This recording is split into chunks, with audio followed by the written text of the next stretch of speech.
नमस्कार, बहुत स्वागत है आपका। आप देख रहे मुद्दा, मैं हूं आपके साथ नेहा दुबे। दुनिया के अलग अलग देशों के बीच युद्ध, शस्त्रीकरण, शस्त्रों पर नियंत्रण में शोध के लिए काम करने वाली Stockholm International Peace Research Institute की रिपोर्ट के अनुसार भारत दुनिया भर में हथियारों का आयात करने वाला एक बड़ा नाम बन चुका है, एक बड़ा देश बन चुका है। और इसकी एक बड़ी वजह पड़ोसी देश पाकिस्तान और चीन के साथ जारी तनाव है। दुनिया में सेनाओं और हथियारों पर खर्च करने के मामले में भारत चौथा बड़ा देश है। कुल 10 देशों में सैन्य हथियारों पर बेतहाशा खर्च किया। इनमें अमेरिका शीर्ष पर है। गौर करने वाली बात यह कि पिछले 5 साल यानी 2018 से 2022 के दौरान पाकिस्तान ने 2013 से 2017 की तुलना में हथियारों का 14% से ज्यादा आयात किया है और अपनी जरूरत का 3/4 से भी ज्यादा हिस्सा पाकिस्तान ने चीन से ही मंगवाया है।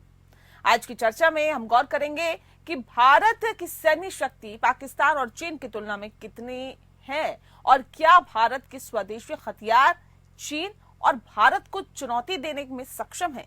क्या भारत को रक्षा बजट बढ़ाना चाहिए और क्या चीन पाकिस्तान का नापाक गठजोड़ जो है वो भारत के लिए मुसीबत पैदा कर सकता है। इस रिपोर्ट को देखिए, उसके बाद चर्चा पे आते।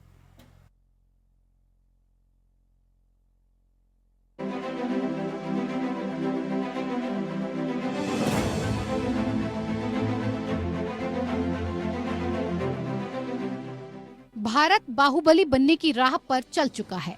हथियार तो भारत बनाता ही है, दूसरे देशों से उच्च तकनीकी के हथियार खरीदने में भी भारत पीछे नहीं है। ऐसे में हथियारों की धार से उसके दुश्मनों के पसीने छूट रहे हैं। दुनिया में सेनाओं और हथियारों पर खर्च करने के मामले में भारत चौथा बड़ा देश है। कुल 10 देशों ने सैन्य हथियारों पर बेतहाशा खर्च किया है। इसमें अमेरिका शीर्ष पर है। स्वीडन के Stockholm International Peace Research Institute ने जारी रिपोर्ट में इसका खुलासा किया है। रिपोर्ट के मुताबिक दुनिया में इस वक्त हथियारों, गोला बारूद और दूसरे सैन्य साजो सामान पर विभिन्न देश जितना धन खर्च कर रहे हैं उतना इससे पहले कभी नहीं हुआ। सैन्य खर्च के मामले में चौथा सबसे बड़ा देश भारत है, जिसने 83.6 अरब डॉलर खर्च किए। 2022 के मुकाबले ये 4.2% ज्यादा था। 2022 में जो सबसे ज्यादा खर्च करने वाला 5 देश थे वो सभी 2023 में वैसी ही स्थिति में बने हुए हैं। इसमें तीसरे नंबर पर रूस है। इसके बाद भारत और सऊदी अरब का नंबर है। सबसे ज्यादा रक्षा बजट वाले देशों की लिस्ट में पाकिस्तान का नाम टॉप 10 में भी नहीं है। ज्यादातर मामलों में भारत पाकिस्तान से बेहद आगे है। भारत के एक्टिव सैनिकों की संख्या जहां 14,50,000 है, तो वहीं पाकिस्तान के एक्टिव सैनिकों की संख्या मात्र 65,04,000 है, जो भारत के सैनिकों के आधे से भी कम है। भारत के पास पैरा मिलिट्री फोर्स भी पाकिस्तान से ज्यादा है। भारत की पैरा मिलिट्री फोर्स में 25,27,000 सैनिक हैं, वहीं पाकिस्तान में इनकी संख्या सिर्फ 5 लाख है। भारत और पाकिस्तान दोनों ही देश परमाणु शक्ति से संपन्न हैं। ऐसे में जब भी दोनों देशों के बीच तनाव उत्पन्न होता है तो परमाणु युद्ध का खतरा मंडराने लगता है। पाकिस्तान के पास कम दूरी वाली मिसाइलें नस्त्र, हत्फ, गजनवी और अब्दाली, जिनकी मारक क्षमता 60 से 320 किलोमीटर है। इसके साथ ही पाकिस्तान के पास गौरी और शाहीन लंबी दूरी की मिसाइलें भी हैं। भारत के पास बैलिस्टिक मिसाइलों का जखीरा है, जिनमें अग्नि सीरीज जैसे अग्नि 1, अग्नि 2, अग्नि 3, अग्नि 4, अग्नि 5, पृथ्वी सीरीज यानी छोटी दूरी की बैलिस्टिक मिसाइलें हैं। क्रूज मिसाइलों की बात करें तो भारत के पास ब्रह्मोस रूस के साथ संयुक्त रूप से विकसित और निर्भय सबसोनिक क्रूज मिसाइल है और इसके साथ ही भारत ने अपने परमाणु हथियारों को जमीन, वायु और समुद्र से फायर करने की क्षमता हासिल है और ये शक्ति सिर्फ अमेरिका, रूस और चीन के पास ही है। सबसे ज्यादा सैन्य खर्च करने वाले देशों में अमेरिका अब भी शीर्ष पर है। दूसरे नंबर पर चीन है, जिसका खर्च अमेरिका से लगभग 1/3 है। जाहिर है कि भारत के स्वदेशी और विदेशी हथियारों से दुश्मनों के हाथ पैर कांपेंगे। Bureau report, APN। और इस विषय पे आज हम तफसील से चर्चा करेंगे और समझने की कोशिश करेंगे कि भारत जो है वो बाकी देशों की तुलना में सैन्य शक्ति में कितना आगे है और अभी कहां कहां पर खामियां हैं, कहां कहां पर कमियां हैं, उन कमियों को दूर करने की कितनी जरूरत है और कैसे दूर किया जा सकता है। इस विषय पे तफसील से चर्चा करने के लिए खास मेहमान हमारे साथ मौजूद है, उनसे आपका परिचय करा देते हैं। कर्नल दिनेश शर्मा जिस वक्त हमारे साथ हैं, रक्षा विशेषज्ञ। सर बहुत स्वागत है आपका। करोड़ी सिंह जी हमारे साथ जुड़ गए हैं, विदेशी मामलों के जानकार है। करोड़ी जी आपका भी बहुत स्वागत है। इस खास कार्यक्रम की शुरुआत करना दिनेश शर्मा जी आपके साथ ही मैं करती हूँ, क्योंकि जिस तरह से अभी जो चीजें निकल के सामने आई है वो ये बताता है कि दुनिया भर में हथियारों का आयात करने वाला एक बड़ा जो देश है वो भारत है। और ऐसे में ये भी कहा जा रहा है कि जो दुनिया में सेनाओं पर, हथियारों पर खर्च करने के मामले में भारत चौथा बड़ा देश है। ये जो चीजें निकल के सामने आती है, ये भारत के संदर्भ में कैसे देखते हैं आप सर? नमस्कार मैडम। जी नमस्कार सर। मैडम, सबसे पहले हमें ये समझना चाहिए कि कोई भी देश जो है, चाहे भारत है या कोई अन्य देश है, वो अपने डिफेंस बजट के अंदर क्यों अपना बजट जो है इंक्रीज करता है, उसके कुछ एक बेसिक रीजन होते हैं। सबसे पहले ये है कि आपके सामने किस प्रकार के चैलेंजेस हैं। हाँ। आपकी भौगोलिक स्थिति क्या है और आपके आसपास के जो देश हैं उनका आपके प्रति किस प्रकार का रवैया है। हाँ। नंबर 2 है, आप अपनी सेना को मॉडर्नाइजेशन करना चाहते हैं। तीसरा जो है कि आप अपनी टेक्निकल स्किल और साइबर टेक्निकल साइड के अंदर आप इंक्रीज करना चाहते हैं। हाँ। उसके बाद जो है आपके द्वारा बनाए हुए जो मिलिट्री इक्विपमेंट है उनकी विदेशों के अंदर कितनी डिमांड है, इसलिए आपको उन चीजों को भी डेवलप करने के लिए रक्षा बजट बनाना पड़ता है, ताकि आप के द्वारा जो अन्य देश जो है आपका साजो सामान मिलिट्री से ताल्लुक रखता वो खरीदें। तीसरा है कि आपने अपनी सेना को जो है मॉडर्नाइज करना है। आपने अपने बॉर्डर इलाके को, जहाँ जो भी आपका सेंसिटिव इलाका है उसके अंदर कनेक्टिविटी बढ़ानी है। तो इसके अलावा जो है आपके पास किस प्रकार के सुरक्षा से ताल्लुक रखते हुए चैलेंजेस हैं, किस प्रकार के आपको आपकी राष्ट्रीय सुरक्षा के ऊपर किस प्रकार के चैलेंजेस हैं, चाहे वो आतंकवाद का हो या भूमि के ऊपर जो है आपके बॉर्डर डिस्प्यूट हो जाता है। हाँ। या आपके नेबरिंग कंट्री जो है वो ज्यादा अपना असर्ट करते हैं, लाइक चाइना जो है उनकी विस्तारवादी की नीति जो है उस प्रकार के उसको चेक करने के लिए, और आपने अपनी राष्ट्र की नेशनल इंटेग्रिटी को मेंटेन करना है, इसलिए जो है कोई भी देश जो है वो अपना बजट बनाता है। ये तो मैंने कुछ मुख्य कारण बताए हैं। अब भारत की स्थिति के अंदर जो है भारत एक उभरता हुआ देश है। हमारे जो पड़ोसी देश हैं उनका रवैया जो है हमारे प्रति मित्रतापूर्ण का नहीं है। चाइना के साथ हमारे डिस्प्यूट हैं और हमने अभी हाल में ही उनके साथ जो है गलवान के अंदर हमारा कन्फ्रंटेशन हुआ है। और उससे कुछ एक साल पहले जो है ये डोकलाम का किस्सा हुआ, जिसमें कि वो भूटान के थ्रू करना चाहते थे, जिससे कि हमारी राष्ट्रीय सुरक्षा जो है सिलीगुड़ी कॉरिडोर के ऊपर जो है हमें खतरा मंडराता हुआ बैठा था। तो सबसे जो है हमारा सबसे बड़ा चैलेंज इस समय एक चाइना है और दूसरी तरफ जो है ये पाकिस्तान है जो आतंकवाद को बढ़ावा देता है। दो ये मेन कारण ये हैं।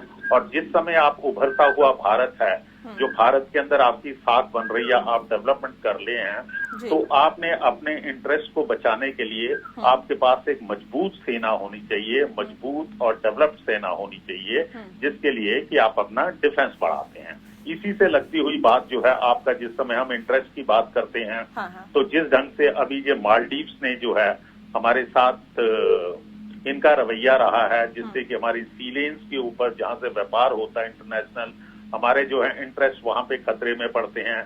फिर आप रेड सी के अंदर, यमन के अंदर जो होती जो है वो क्रिएट कर रहे हैं। इन एडिशन टू कि इंटरनेशनल कम्युनिटी को अफेक्ट करता है, वो हमें भी अफेक्ट करता है। तो इंटरनेशनल लेवल के ऊपर जिस प्रकार की घटनाएं हो रही हैं, उन चीजों को भी मद्देनजर रखते हुए एक देश को जो है अपनी सेना को मजबूत करना है, उसे मॉडर्नाइज करना है, और इसलिए जो है बजट के अंदर जो है डिफेंस बजट के अंदर इंक्रीज होता है। जी मैडम। ठीक है सर, बने रहिए सर आप हमारे साथ। और करोड़ी जी, मैं सीधा रुख आपका कर लेती हूँ। सर सवाल इस बात को लेकर कि भारत की सैन्य शक्ति पाकिस्तान और चीन की तुलना में कितनी है, और कहाँ लगता है कि आपको इम्प्रूव की जरूरत फिलहाल हमें है, किस तरह से? देखिए नेहा जी, दुनिया का हर देश अपनी अखंडता संप्रभुता और सुरक्षा के लिए सेना रखता है। हाँ। और जैसा कि दिनेश जी ने विस्तार से बताया कि भारत को भी अपनी सैन्य शक्ति को मजबूत करने की आवश्यकता है। बिल्कुल। लेकिन समस्या भारत के सामने है, भारत किस सीमा तक मजबूती को अफोर्ड कर सकता है। क्योंकि जो पहले 3 देश हैं अपनी सैन्य शक्ति बढ़ा रहे हैं, उनका अपना प्रोडक्शन स्ट्रक्चर बहुत ज्यादा है। भारत मैक्सिमम इंपोर्ट करता है सैन्य साजो सामान। और अगर ऐतिहासिक दृष्टि से देखें, भारत और सऊदी अरब 2 ऐसे देश हैं जो सबसे ज्यादा इंपोर्ट करते हैं। कभी भारत 1 नंबर पे इंपोर्ट में रहता है, कभी सऊदी अरब रहता है। तो भारत के लिए ये जरूरी है कि अपनी सैन्य शक्ति तो मजबूत करे, लेकिन हम किस सीमा तक अफोर्ड कर सकते हैं। क्योंकि भारत इंपोर्ट ज्यादा करता है, तो भारत आजकल जिस तरीके से फोकस कर रहा है, अपना इंडिजीनियस कंपोनेंट बढ़ा रहा है और सैन्य साजो सामान एक्सपोर्ट की बात भी कर रहे हैं। अभी फिलीपींस को ब्रह्मोस मिसाइल देने की भारत ने पेशकश की है, समझौता हो गया है। तो इस तरह से भारत इंपोर्ट के साथ साथ एक्सपोर्ट पे भी फोकस कर रहा है। तो ये एक बहुत अच्छा लक्षण है। लेकिन समस्या नेहाजी ये है कि दुनिया को हम देखें तो 2022 में $2.2 ट्रिलियन बजट डिफेंस पे खर्च हो रहा था, जो 2023 में बढ़कर $2.4 ट्रिलियन हो गया है। तो ये बजट जिस तरह से सैन्य शक्ति पे बढ़ रहा है, ये कहीं न कहीं दुनिया में विकास और जो प्रगति है उससे कहीं न कहीं कम करके उधर से आ रहा है। तो जो शांति की बात ज्यादा करने वाले हैं वो ये कहते हैं कि सैन्य शक्ति पे ज्यादा पैसा लगाना या बढ़ाना विकास को प्रभावित करता है। इसलिए दुनिया के देशों को सैन्य शक्ति इस सीमा तक नहीं बढ़ानी चाहिए। अगर ऐसे बढ़ती है तो दुनिया में विकास नहीं होगा। लेकिन इस आधार पे इतना आदर्शवादी भारत नहीं हो सकता कि अपने एक तरफा सैन्य शक्ति में कमी करे या सैन्य साजो सामान में कमी करे, एक तरफा नहीं हो सकता।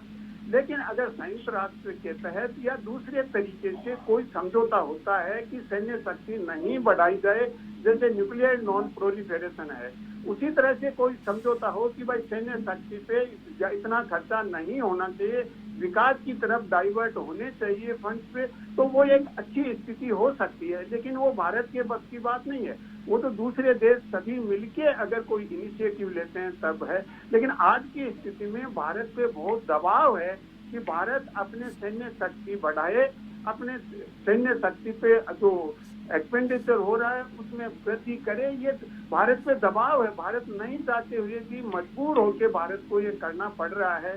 भारत चाहता है कि भारत का विकास हो और विकास की तरफ फंड डाइवर्ट हो। लेकिन जिस तरह की दिनेश जी ने बताया कि एक तरफ पाकिस्तान है, एक तरफ चीन है, चीन से भारत की राइवलरी है, बॉर्डर डिस्प्यूट हैं, तो ऐसी स्थिति में भारत पे एक तरह का दबाव है कि वो अपने सैन्य साजो सामान का बजट है उसको बढ़ाए। और जब दुनिया बढ़ा रही है तो भारत आइसोलेट तो नहीं हो सकता। तो ऐसी स्थिति में भारत को भी बढ़ाना पड़ेगा। लेकिन भारत हमेशा शांति का पक्षधर है, तो भारत का जो दृष्टिकोण है वो शांति का दृष्टिकोण है। तो भारत जो वैश्विक मंच है वहाँ ये इनिशिएटिव ले सकता है कि दुनिया में जो सैन्य गतिविधियों पे खर्च होता है उसको कम किया जाए और कम किया जाके विकास पे लगाया जाए। क्योंकि जिसने ये रिपोर्ट तैयार की है स्वीडिश पीस रिसर्च इंस्टीट्यूट, वो भी ये कहते हैं कि भाई शांति तभी होगी जब का प्री कंडीशन है शांति की। सैन्य शक्ति की वृद्धि से कभी भी शांति नहीं हो सकती, क्योंकि ये फिर गुणात्मक दृष्टि से अविश्वास को बढ़ावा देता है, आशंकाओं को बढ़ावा देता है। तो हर देश फिर सैन्य शक्ति बढ़ाएगा और बजट बढ़ता रहेगा। क्योंकि अगर 2 साल का ही हम कंपेरिजन करें तो 0.2 ट्रिलियन बढ़ गया है जी। इस तरह से अगर बढ़ रहा है तो वो विकास का बजट ही तो आ रहा होगा नहीं। तो अब भारत क्या कर सकता है, इसके लिए निश्चित रूप से भारत अपने शांति के दृष्टिकोण पे भरोसा करता है, निश्चित रूप से प्रयास करेगा। लेकिन भारत इस समय सैन्य जो बजट है उसमें कटौती नहीं कर सकता, कटौती करनी भी नहीं चाहिए। तो इसके लिए क्या कदम उठाए जा सकते हैं, इसके लिए सोचा जा सकता है। लेकिन वो वैश्विक समुदाय ही सोच सकता है, भारत अकेला सोचने से कुछ नहीं होने वाला न्याय जी। तो भारत क्योंकि और देशों के कंपैरिजन में भारत के पास फाइनेंशियल रिसोर्सेज कम है। अमेरिका और चीन के तुलना करें तो भारत आर्थिक दृष्टि से उतना समर्थ नहीं है जितना चीन और अमेरिका है। तो अगर चीन बढ़ा रहा है अपनी सैन्य शक्ति तो भारत भी बढ़ाएगा, भारत को बढ़ानी चाहिए। लेकिन क्या किया जा सकता है, कोई रास्ता निकालना चाहिए वैश्विक समुदाय को। तो कह नहीं सकते क्योंकि जो संस्था है जिसने ये स्टडी की है, रिपोर्ट तैयार की है, जो हर साल करती है, उसका भी यही कहना है कि भाई शांति विश्व में शांति के लिए प्रयास होने चाहिए और उसके लिए सैन्य बजट है उसमें कटौती होनी चाहिए, लेकिन हो नहीं रही है। निरंतर रूप से साल दर साल बढ़ता जा रहा है और भारत जो ज्यादा इंपोर्ट करना पड़ता है। रशिया, चाइना और अमेरिका इतना सैन्य सामान इंपोर्ट नहीं कर रहे हैं, इसलिए भारत पे कहीं ज्यादा दबाव है। तो क्या किया जा सकता है, इसके लिए सोचना चाहिए वैश्विक समुदाय को। भारत अकेला कुछ नहीं कर सकता। जी जी बिल्कुल, तो भारत अकेला कुछ नहीं कर सकता, वैश्विक समुदाय को इस पर सोचने की जरूरत है। दिनेश जी, सवाल इस बात को लेकर के देखिए, अभी तक कुछ सालों की अगर हम बात करें, अगर कुछ सालों में कितना आपको लगता है कि स्वदेशी हथियार बनाने की तरफ अग्रसर रहा है भारत, और क्या भारत के स्वदेशी हथियार चीन और भारत को चुनौती देने में सक्षम है? हमने जो हमारे देश ने जो एक सपना या जो हमने प्रयास किया आत्मनिर्भर भारत के लिए, ये हमने शुरू किया। हमारे खुद के जो तेजस हैं, जहाँ बाकी जो हमारे इक्विपमेंट जो हमारे देश में बन रहे हैं, अभी ये शुरुआत हुई है और इनका रिजल्ट जो है बहुत ही पॉजिटिव और एक आपको साहस देता है।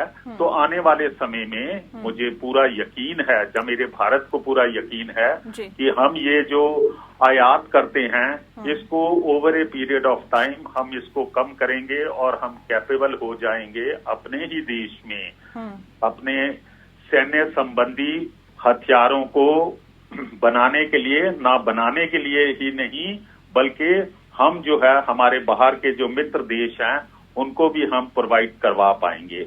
मैं एक बात जोड़ना चाहता हूं जो हमारे बहुत आदरणीय साथी करोड़ीमल सर ने बताया है, मैं उससे थोड़ा सा सहमत नहीं हूं कि वर्ल्ड फोरम के ऊपर अगर सब लोग ये डिसाइड करें कि हमें बजट कम करना है और विश्व के अंदर शांति बनानी है, तो मुझे लगता है कि ये नियर फ्यूचर के अंदर तो ये पॉसिबल नहीं होगा। अगर आप इतिहास के पन्नों के अंदर देखें तो लीग ऑफ नेशन जो है, जो प्रथम महायुद्ध के बाद बनी, वो भी नहीं रोक पाई है वर्ल्ड वार 2 को, क्योंकि जो हर कंट्रीज की अपनी सोच है, वो अपना नेतृत्व करना चाहते हैं, उनके अपने नेशनल इंटरेस्ट हैं, वो कोई भी अपने नेशनल इंटरेस्ट के साथ कंप्रोमाइज नहीं करेगा और हर एक कंट्री जो है वो चाहेगा कि उसकी सेना जो है, जो उसकी सशस्त्र सेनाएं हैं, वो मॉडर्न हो, शक्तिशाली हों, ताकि वो अपना इलाके के अंदर या उस रीजन के अंदर जो है अपना वर्चस्व बना सके और इंटरनेशनल लेवल के ऊपर भी वो अपनी जो है बात को शक्तिपूर्वक ढंग से कह सके। वो तभी कह सकते हैं व्हेन आपके पास पावर है, आपके पास एक स्ट्रांग मिलिट्री पावर है। दैट इज जस्ट टू, जैसा कि मिलिट्री जो है वो मिलिट्री एक्शन जो होता है वो लास्ट रिजॉर्ट होता है। सबसे पहले डिप्लोमेसी, शांति से बात करते हैं, लेकिन किसी देश की डेवलपमेंट के लिए, किसी देश को एक उन्नत बनने के लिए, शक्तिशाली बनने के लिए उसको जो है उसके पास एक मजबूत और मॉडर्न सेना होनी चाहिए। ये बहुत जरूरी है। जी ठीक है। करोड़ी जी, क्या चीन और पाकिस्तान का नापाक गठजोड़ भारत के लिए मुसीबतें पैदा कर सकता है? सॉरी, मैं बीच में कट गया था। आप मुझसे पूछ रहे हैं मैम, जरा एक बार फिर से दोहराइए। नहीं सर, करोड़ी जी से सवाल है मेरा। जी मैम, जी मैम। करोड़ी जी, आवाज मिल पा रही है आपको? सर, आपने बहुत महत्वपूर्ण सवाल किया है कि भारत के एक साइड में पाकिस्तान है, एक साइड में चीन। तो मैं दिनेश जी के उस आशंका से पूर्ण रूप से सहमत हूँ कि भारत शांति की स्थापना कैसे कर सकता है, कैसे शांति की तरफ बढ़ सकता है, हथियार कैसे कम किए जा सकते हैं, वो एक आदर्शवादी अप्रोच हो सकती है। लेकिन मैं आपको न्यूक्लियर नॉन प्रोलिफेरेशन के प्रयास हुए, वो सफल नहीं हुए, लेकिन कुछ सीमा तक सफल भी हुए हैं। तो उसी तरह से हमें सैन्य शक्ति को बढ़ाने के साथ साथ वो प्रयास करने चाहिए कि इसका कम से कम विस्तार को नियंत्रित किया जा सके, सीमित किया जा सके। क्योंकि अगर इसी तरह से सैन्य साजो सामान पे दुनिया में बढ़ता रहा तो इससे शांति के स्थान पे अशांति की संभावनाएं बढ़ती हैं। अल्टीमेटली जो सैनिक साजो सामान बनता है उसका कहीं न कहीं यूज होता है, यूज होगा, और अगर यूज होगा तो अशांति बढ़ेगी, और जब आशंकाएं बढ़ेगी, अशांति बढ़ेगी, तो उससे सुरक्षा किसी को नहीं मिल सकती। तो अगर कोई भी देश सैन्य शक्ति बढ़ाकर ये चाहता है कि वो अपनी तो सुरक्षा कर लेगा, लेकिन उसके थ्रू विश्व में शांति स्थापित नहीं हो सकती है, वो असंभव है। तो अगर सैन्य शक्ति को हम इस तरह से गुणात्मक दृष्टि से बढ़ाते रहे और विकास की गति को कमजोर करते रहे तो वो पूरी दुनिया के लिए खतरा है। लेकिन भारत के सामने जिस तरह की आपने सवाल पूछा नया जी, पाकिस्तान और चीन, क्योंकि पाकिस्तान और चीन दोनों एक साथ मिले हुए हैं, दोनों की एक इस तरह की दूरी बनी हुई है। पाकिस्तान का अस्तित्व है वो भारत के विरोध में निहित है, तो भारत और पाकिस्तान के दोस्ती आज की स्थिति में असंभव लगती है। चीन और भारत उनमें स्थिति भिन्न है, क्योंकि चीन और भारत दोनों का लक्ष्य है कि इस सदी के मध्य तक दोनों राष्ट्र विकसित राष्ट्र बनना चाहते हैं। तो चीन भी ये चाहता है कि भारत के साथ प्रत्यक्ष रूप से कोई भी सैन्य तनाव है वो नहीं हो, और भारत भी ये चाहता है कि चीन के साथ किसी भी रूप का सैन्य तनाव न हो, क्योंकि दोनों का लक्ष्य सदी के मध्य तक विकसित राष्ट्र बनना है। और अगर हालात बिगड़ते हैं तो उनका जो लक्ष्य है वो दोनों को ही हासिल नहीं होगा। लेकिन जो वैश्विक स्थिति है और उसमें जो दूसरे देश जैसे चीन ने अभी कहा है कि ऑकस है, वो इस क्षेत्र में, हिंद प्रशांत क्षेत्र में अशांति का वाहक है, अशांति बढ़ाएगा। तो जो दुनिया में अविश्वास और आशंकाओं के बादल मंडरा रहे हैं उनको कैसे दूर किया जाए, विश्वास कैसे बहाल किया जाए, वो बहुत मुश्किल है। लेकिन इसी रूप में अगर सैन्य खर्चा या व्यय बढ़ता रहा तो हम कहाँ जाएंगे, किस रूप में जाएंगे, क्या हम उससे शांति और या प्रगति इंश्योर कर सकते हैं क्या? हमें इसके बारे में सोचना चाहिए। दूसरे एस्पेक्ट पे भी हाँ, भारत को अपने आप को मजबूत करना चाहिए, और अब जो चीन और पाकिस्तान की दूरी बनी हुई है उसको किस तरह से काउंटर किया जाए, उसके सामने भारत मजबूती से कैसे हो, और इसके लिए कूटनीति कहीं ज्यादा महत्वपूर्ण है। और अभी तक भारत ने जिस तरह की कूटनीति अपनाई है, फिलीपींस के साथ भारत ने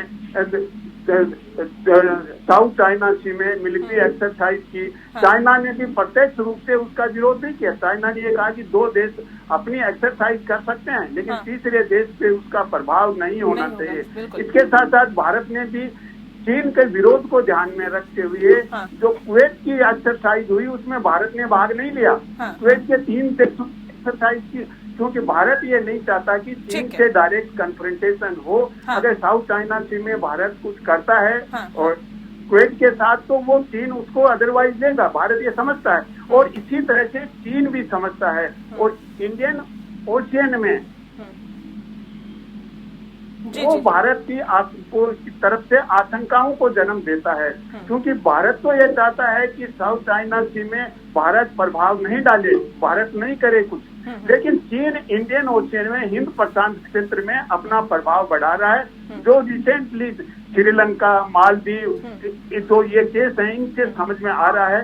तो चीन इस तरफ बढ़ा रहा है, तो भारत को सतर्क रहना है। भारत तो वैसे भी पहले से ही विस्तारवादी नीति पर चल रहा है, वो लगातार विस्तारवादी नीति को आगे बढ़ाने की कोशिश करता रहता है चीन, लेकिन भारत को सतर्क रहने की जरूरत है और हर कदम को फूंक फूंक कर उठाने की जरूरत है। बहरहाल बहुत शुक्रिया आप दोनों का हमारे साथ इस खास कार्यक्रम के माध्यम से जुड़ने के लिए। मुद्दा में फिलहाल इतना ही। नमस्कार।